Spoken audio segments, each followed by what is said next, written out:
The camper. It was a morning so crisp, my breath formed steam in front of my face. I don't really remember how old I was then, maybe 7 or 9, but I do remember why we were in that jungle. We had gone to a Boy Scout training, and that was the day we were finally going to go back home. It had been a fun camp, capped off with a great party at the last day of camp. As a result, I drank a lot the night before, and I really had to pee throughout the night, but I held it off till we were just about to leave. I just couldn't hold it any longer, so I asked to go pee. We were already a distance away from the camp, but they stopped the truck, and the ranger said I could go to the bathroom a distance away from there. The forest was quiet when I was walking through it, but I couldn't find the camp. Instead, I heard someone whisper, "Cat." I turned around, and there I saw a man with yellow teeth and a massive smile. He asked me what I was looking for. The man smelled really bad, and I could tell he was hiding behind the tree, but I told him that I had to pee. He told me that the toilet was that way, pointing behind himself. He asked if I wanted to go, and I said, not with him standing right there. He laughed and said he'd give me my space. When he was gone, I decided to just pee behind the tree. When I was done, I went back to the truck and we were driving off. I asked the ranger about the man from the forest, and he looked very confused. He told me that they didn't have any other rangers out this far. They knew her. The last time I went to visit my sister Clara, I decided to drive by a newer, faster road. A decision I knew was a mistake the minute I first drove into that road. This road I drove into was an extremely long road. The road was a dirt road, and the longer I drove, the more the houses around me disappeared, until finally, around the afternoon, I was in a blatant desert and I'd driven down that road because I heard it was faster. Admittedly, it was a bit faster. However, what I didn't account for was that this road would be a wasteland with absolutely no gas station around me. And so my car finally came to a stop while I was deep in the road. I sat outside the car and tried my phone, but there was no network. But just when I was about to give up, I saw, in the distance, a dust cloud. There was a car coming. It got closer and closer till I could make out the car. And whatever hope that I had grown inside me turned into hopelessness. The car was a massive red car with bull horns at the front, and when it stopped, it let out this terrible revving sound. I was thinking of running when the windows opened, and inside, there was a man with needles in his lower lip and a tattoo all over his bald head. And the man asked me, "You lost?" I told him that I was fine and I'd just run out of gas, and then quickly added that my brothers had gone ahead to wait for cars, just to make him think I was not alone. The man hummed, and he kept on staring at me. Finally, he nodded and he drove off. Later, a family arrived and took me. When I told them about my experiences, they told me it was a smart thing that I've done. Apparently, all sorts of messed up things happen to people here, and their bodies were buried randomly. So it's one of the first times that my instinct proved correct.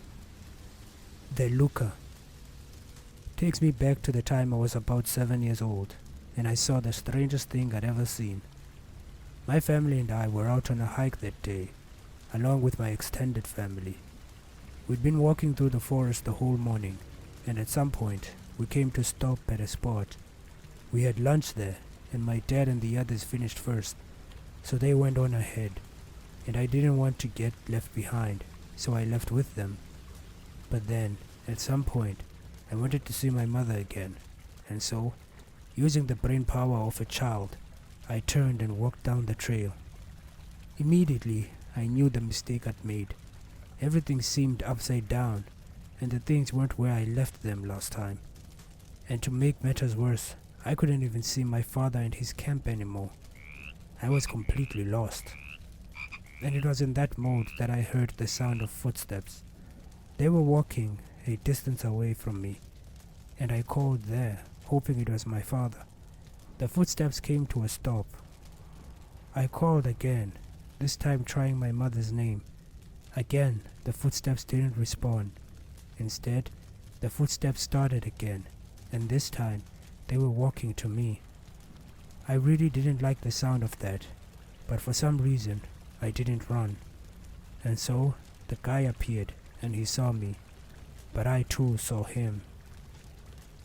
The man was dressed in the most patchy clothes I'd ever seen, almost like he hadn't taken them off in years, and his shoes were completely torn through, with holes popping up and showing his toes. But the craziest part was his eyes. His hair and beard was knotted, and his eyes seemed really animalistic, and he didn't speak. Instead, he barked. He barked like a monkey and started at me. I screamed and ran up the trail to the direction I'd come. I don't know how long I ran, just that at some point I tripped on something and I went flying to the floor, hitting my elbows. Then someone grabbed my wrist and yanked me up. It was my mother. She asked me where I'd been, and I just couldn't stop crying. The liar. In a most stupid decision, I decided to take a bus when I was traveling to my grandmother's a few years back. The bus was really the worst transport experience I've ever had, with its small seats. Every time we stopped at a station, I went out to stretch my legs. Then one time, it stopped and I went out to the station, which was just sad. The place was dirty and its windows were dirty. It didn't even sell snacks or whatever. It was just a small station with pumps for the bus and cars, I guess. And I really needed to pee. The toilets were a wonder to operate, and I had no idea where what was. And when I was finally done, I left the toilet to return to the bus, only to find the bus was completely and utterly gone. I couldn't believe it for a second. I thought maybe it had gone to do a round, and maybe it was coming back. But after 30 minutes, even I had to come to terms with the fact I was left behind. And just then, I felt a tap on my shoulder. I turned to see a man standing there, dressed in some kind of tracksuit. He asked me if I was lost, and he didn't sound like he was asking from concern. I told him no, I was just hired to come fix the geyser of the station. And the guy said, "Oh," but he didn't look like he was completely convinced. I sat outside the station, calling my mother as many times as I could, until I got through to her. I told her what happened, and she was concerned. She told me to stay there and not move, but that wasn't an option. And to make things better, I looked up and saw a head peering at me from around the corner. Then it sunk away again. It was the man. The sun slowly sank, and finally, I was in complete darkness. That's when I heard shuffling and looked around. The man was centimeters away from my face. He asked why I was still there, and I told him that the geyser had to cool off before I could put on some chemicals. I made that up, of course, just like the first time. But this time, with less people around, I saw the man's eyes were skeptical. But he did nod and walk off, glancing back every now and then. I called my mother more times now, and told her about the guy, and before she could respond, my phone died. And so there I was, completely lost in the middle of nowhere, with no hope. I walked to the station's door, and I was about to sit down, and then I saw the mirror inside the station. It was pointing at a person to my 8 o'clock. It was the man. He was just standing there, completely still, barely hidden by the corner, and he was watching me. And I could tell from his face, he knew I had no hope. He started walking out and heading to me when the sirens sounded. I turned and there were cops there. The man immediately turned and walked off, while the cop lady walked to me and asked me if I was alright. She sounded a bit annoyed and she gave me her phone, saying, "This is for you." It was my mother. With the cop's help, I managed to make it back home, and then we found my bags later. I didn't make it to my grandma's that day. The trailer. I was walking on a trail once, all by myself.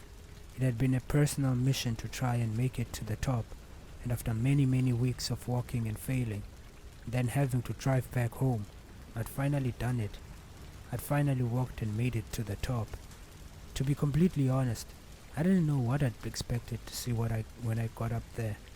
But the last thing I could have ever expected to see was a man sitting there and grinning to himself. He heard me walking and turned to look at me. I gave a small wave, and the man smiled at me a little too much for my liking. He then waved me over. I asked him what, and he said, "Come on, you'll see." And then I walked over. There was a mischievous look on his face that made me think he was going to prank me or something. So I said, "No, dude, I'm good." That's when his smile fell, and he shrugged. "Suit yourself." I turned and walked down. Then I heard crunching behind me. I whirled around, and there I saw the guy running down the hill and holding out his hands. And I saw that on his chest and fingers there was blood. I screamed, "Dude, no!" And I ran down the hill. The weirdo only laughed harder as I ran off, and I looked back to see him there, waving at me. "See you tomorrow," he yelled. The catcher. This happened a year ago. I was driving using my new GPS that my father gave me, and to call the thing new is really an insult. It is about 10 years old now, but I just call it new because my father had given it to me, and it was the first time using it. And let me tell you, I hated it already. It was very slow in calculating, and often needed you to stop before it caught the signal again. But you'd need to stop for 30 minutes at least. So it was late at night by the time I was halfway to my destination, and had finally reached screw it mode. I was driving straight down the route it was giving me, and if it had a problem with it, it would sort itself when I was moving. That's what I thought of at least, but after minutes of driving, I came to realize I was completely lost. So I had to swallow my pride and stop the car next to the massive factory-like building. It was a strange town that I saw when I got out. I couldn't see a single car in the street, not a single person, and it was at least 8 o'clock. It only had stones and a salamander and traffic lights. But that's when I stopped and looked again at the orange. It wasn't a salamander. It was the back of a man who was staring at me. He was wearing an orange work jumpsuit, and he was just looking at me. I greeted the guy, thinking maybe he could help me, but he didn't respond. Instead, he looked at my pants and my shoes, and I realized he was gauging how wealthy I must be. And it was just the two of us here. It seemed the same thought crossed his mind, because he leapt up and ran to me. I ran to the car and slammed the door, and before I could escape, he gave my door a dent with his kick, just for spite, I'm assuming. The Drifter. I was driving in some dark woody place once, and I was so tired I couldn't understand where I was going, but I treaded on anyway. It must have been about 9 when I finally took a certain turn, and I was driving down that turn. The trees around turned into these skinny things, which were very tall, for a while longer before I finally heard a popping sound. I continued feeling sleepy, thinking these fireworks would help. But then I felt a second popping sound, and my mirror exploded. That's when I immediately woke up. I realized that those weren't fireworks, they were gunshots. I was being shot at. I spun the car around as 2 more bullets hit the side of my car, and when I was doing that U-turn, my lights lit up a person out in the forest, holding what looked like a shotgun to his eyes and shooting at my car. I couldn't believe that. I drove down the road and got 2 more bullet shots behind my car before I'd finally made it to safety. It's crazy how easily you could die here, just from accidentally walking on somebody's property. The Causa. Oh yes, I remember one time I was walking through the forest. It was somewhat of a sunny day, so I didn't expect anything bad to happen. But that's when I heard the sound of growling. I turned around, and in the forest, I saw a black wolf sitting on its legs and watching me quietly. My heart started beating in my throat, and I slowly started walking back. I was a distance away when I finally realized it wasn't going to chase me, so I turned and ran away. I found my parents and told them everything.